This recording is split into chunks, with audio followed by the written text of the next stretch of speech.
call me Susie. Sometimes people will try to call me Dr. Susie, but that just sounds really odd. So I go by Susie, and I do coach one-on-one with high achievers who experience anxiety and imposter syndrome. And I'm also a speaker and a workshop leader on these topics. But what I am not is an HR specialist.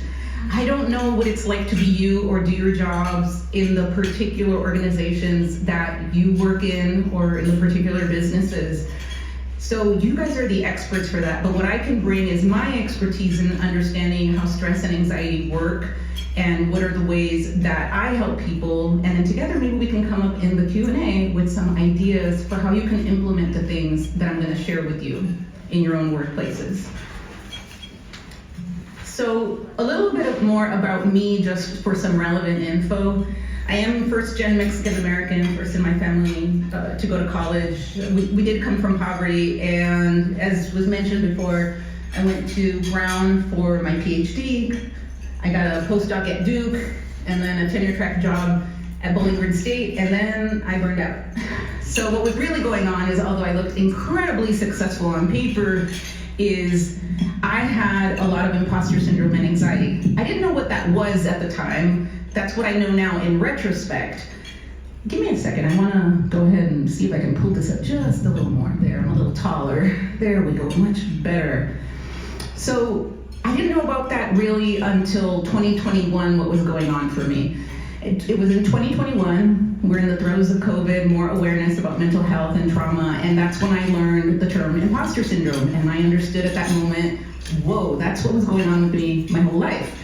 That's also when I learned I had anxiety, which you would think you would know you have anxiety, but you won't know you have anxiety if it's the air you breathe and the water you swim in. It's also when I discovered that I had complex PTSD.